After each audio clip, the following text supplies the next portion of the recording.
નમસ્કાર મિત્રો, વિડીયોમાં તમારું સ્વાગત છે। જી હા મિત્રો, અત્યારે હાલ મોટા અને દુઃખદ સમાચાર સામે આવી રહ્યા છે। તો મિત્રો, સમાચારમાં વાત કરીએ તો સુરત શહેરમાં બનેલો એક કિસ્સો માતા પિતા માટે ચેતલક્ષી રૂપ છે, જેમાં સચિન વિસ્તારમાં એક 2 મહિનાની માસૂમ દીકરીને સ્તનપાન કરાવ્યા બાદ કરુણ મોત નીપજ્યું છે।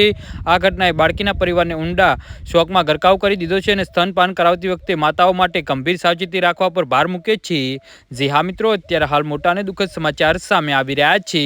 તો મિત્રો, સમાચારમાં વધુ વિગતવાર વાત કરીએ તો પ્રાપ્ત માહિતી અનુસાર સચિન ખાતે રહેતા મૂળ બિહારના સંજીત પાસવાનની 2 માસની દીકરીને માતાએ રાત્રે સ્તનપાન કરાવ્યું હતું। દૂધ પીવડાવ્યા બાદ માતા સૂઈ ગઈ હતી, જ્યારે બાળકી થોડીવાર રમતી હતી। સવારે જ્યારે માતા ઉઠી ત્યારે તેની પોતાની એકના એક દીકરી બેભાન અવસ્થામાં જોઈ। આ દ્રશ્ય જોતા જ માતા પર આપ ફાટ્યા જેવી સ્થિતિ સર્જાઈ હતી। તાત્કાલિક બાળકને નજીકની હોસ્પિટલમાં ખસેડવામાં આવી હતી।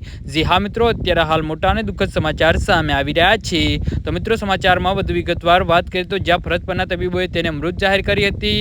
એકના એક દીકરીની અવસાનથી સમગ્ર પરિવાર શોકમાં ડૂબી ગયો હતો। બાળકીના માતાના હૃદયદ્રાવક કલ્પનાથી વાતાવરણ ગમગમી બની ગયું હતું। બાળકીના મૃતદેહને પોસ્ટમોર્ટમ માટે અર્થ સિવિલ હોસ્પિટલ ખાતે ખસેડવામાં આવ્યો હતો। પ્રાથમિક અનુમાન મુજબ બાળકીને મોત દૂધ ગળામાં ફસાઈ જવાના અથવા તો શ્વાસ રૂંધાવાના કારણે થયું હોવાની આશંકા વ્યક્ત કરવામાં આવી છે। જી હા મિત્રો, તો આના વિશે તમારું શું કહેવું છે તો નીચે અમારી કમેન્ટ બોક્સમાં જરૂરથી જણાવજો। ધન્યવાદ।